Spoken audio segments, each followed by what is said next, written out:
Members of the House are furious considering the fact that the Senate failed to pass their version of a replacement plan for the Affordable Care Act. And Representative Blake Farenthold from Texas made his frustrations clear while he was talking to a local radio show host by the name of Bob Jones. In fact, he was so frustrated that he decided to bring up the issue of possibly dueling senators who refused to vote in favor of the replacement plan. If you don't believe me, hear what he had to say. The fact that the Senate does not have the courage to do some of the things that every Republican in the Senate promised to do is just absolutely repugnant to me. If the problem, some of the people that are opposed to this, there are some female senators from the Northeast. If it was a guy from South Texas, I might ask him to step outside and settle this Aaron Burr-style. Okay, so let's just clarify a couple of things. First of all, the duel between Aaron Burr and Alexander Hamilton was one that involved guns. So he's talking about shooting other Republicans and killing them. So when we talk about violence, we're talking about violence. This guy just talked about, let's go shoot each other in the streets. Why did you bring out female senators? That's from the Northeast. That's not even true. Susan Collins is from the Northeast. Lisa Murkowski is from Alaska. That's the Northeast of Russia. Okay, so he doesn't even have his facts straight, of course. And now a side note, Farenthold looks like a human representation of Pepe the Frog. Okay, and so here he comes all of a sudden like, man, they didn't have the courage, maybe we should shoot him. And it's not a matter of courage. It's a matter that they don't agree with you.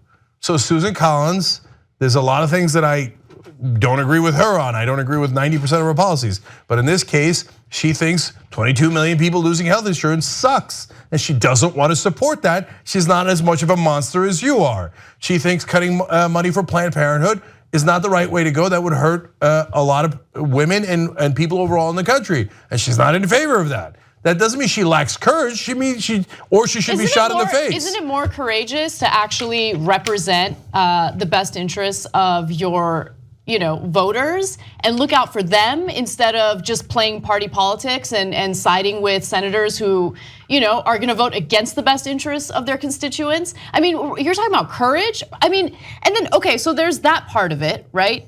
And then there's this like constant talk about shooting and things like that coming from the right. And this is right after Scalise got shot and is still in the hospital.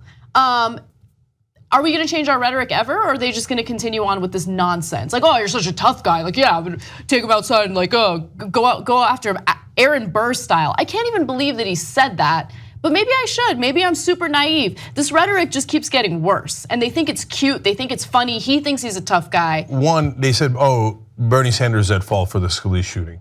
But Bernie Sanders has espoused nonviolence from day one and has said it a million times over, right? This guy, can you imagine if Bernie Sanders said, maybe we should shoot Republicans we disagree with?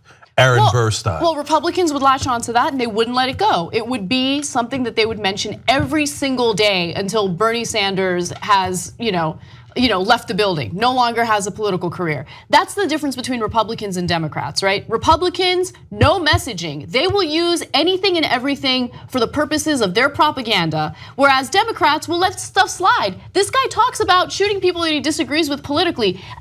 Not even from the other side, the other political party, but from his own party because they refuse to vote for something that goes against the best interests of their constituents. Guess what? That's what lawmakers are supposed to do. I know we're so far removed from that, where lawmakers just vote based on corporate interests, their donors, and everything other than their constituents. But I actually give these Republican senators a lot of credit for their courage of representing their constituents instead of just siding with a political party. And by the way, those are the moderate Republican senators, so-called, couple of them, right? But actually, conservative senators are the ones who killed the bill. They said it was not draconian enough. They didn't say they used the word draconian, but they said, no, there should be more freedom, more tax cuts for the rich, and less Medicaid support, so less coverage for Americans. So, and there were more men than women who voted that way or were gonna vote that way in the Republican Party. So, again, here's a Republican randomly picking out female Republican senators and going,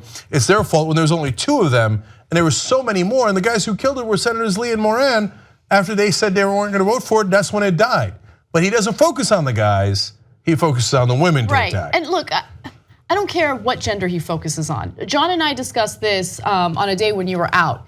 The House is furious right now that they passed their version of a crappy healthcare replacement bill, right? And of course, their asses are on the line as a result of that, politically speaking. And the Senate didn't do the same. And so they're like, wait, but it's like, okay, so you were stupid enough to do it, and now you're angry that senators weren't stupid enough to do it? Take responsibility for your own actions. And if you think it's such a great bill, then why aren't you incredibly proud of it? You should, exactly. If you actually believed in the bill, you say like, oh, those poor senators, they're not gonna get the political advantage I'm gonna get. Right. But instead, you know that your bill is a disaster and the American people hate it.